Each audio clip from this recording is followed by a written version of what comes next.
Le podcasting connaît une croissance fulgurante depuis la dernière année, dont bien sûr dans la francophonie. Cependant, est-ce que le podcast est pour tout le monde? Avec la Journée mondiale du podcast qui arrive à grands pas, c'est ce jeudi 30 septembre, je réponds à la question dans cet épisode. Les médias sociaux en affaires est votre rendez-vous hebdomadaire pour en connaître davantage sur les différents réseaux sociaux et les plateformes de création de contenu dans un contexte d'affaires. Chaque semaine, je, Amélie Delebel, répondrai à une question thématique qui vous permettra d'appliquer concrètement ces conseils pour votre entreprise. C'est parti! Salut, bienvenue sur les médias sociaux en affaires. Très heureuse de vous accueillir pour ce 41e épisode sur Est-ce que le podcasting est pour moi? Donc, on va tout de suite mettre quelque chose au clair. Oui, le podcast est pour tout le monde, que vous soyez introverti ou extraverti. De mon côté, je suis une personne introvertie. Donc, disons que je ne suis pas celle qui va se mettre de l'avant habituellement, bien au contraire. Mais c'est pourquoi, en fait, au départ, quand je créais du contenu, je faisais beaucoup d'articles de blog. Donc, j'aimais beaucoup le blogging pour ça. Donc, ça me permettait de penser, de me poser avant d'écrire du contenu. J'avais pas à me soucier de tout ce qui est aspect, par exemple, vidéo ou justement pour montage ou autre. Et par la suite, donc, je suis passée du blogging au podcasting. Et depuis, disons que j'ai fait... en fait, j'écris encore un peu d'articles de blog, mais vraiment, je suis tombée en fait en amour avec le podcast depuis 2 ans et demi. Donc maintenant, déjà 2 podcasts à mon actif, avec en plus des collaborations, des co-animatrices ou autres.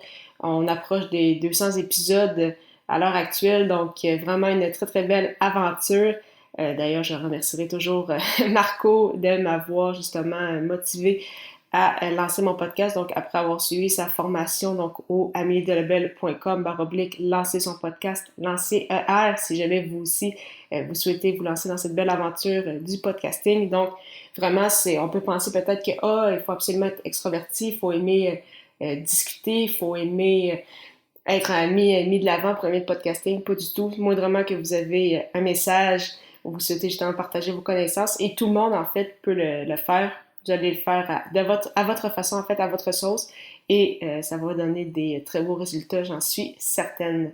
Donc, c'est ça, chacun a un message à livrer, tout le monde a des connaissances à partager, et ce n'est pas nécessaire d'avoir de l'expérience en communication. Donc, des fois, il y en a que ça inquiète un peu, ils se sont dit « Ah, ben, j'ai jamais étudié justement dans le domaine des communications, des médias, je vais attendre d'être meilleure, d'être plus à l'aise avant de me lancer dans le podcasting. » Moi, je vous dirais en fait, de vous lancer dès que vous pouvez, en fait, dès aujourd'hui si vous le souhaitez.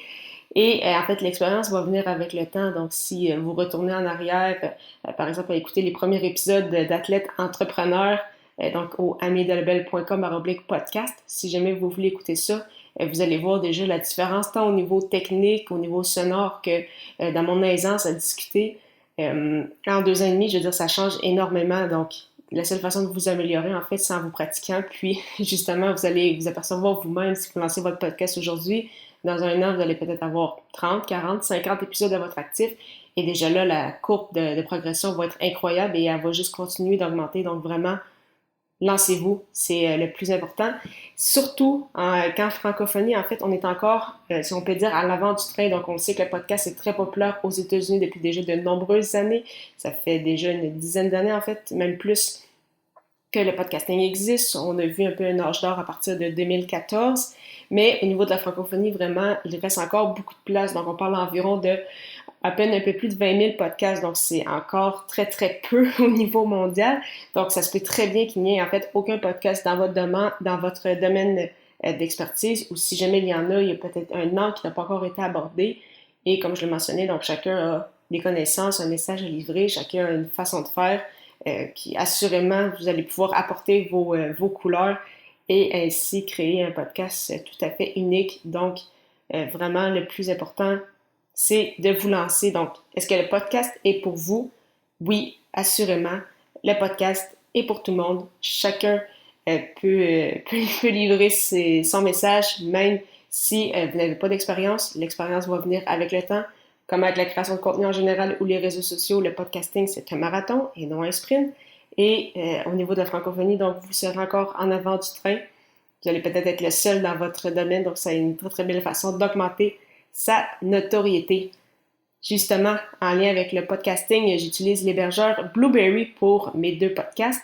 Si vous souhaitez essayer cette plateforme, simplement vous rendre au amiedelebel.com/Blubrry, BLUBRRY, pour obtenir un mois d'essai gratuit. La semaine prochaine, je répondrai à la question « Comment recruter sur les réseaux sociaux ?» Ne manquez pas ça!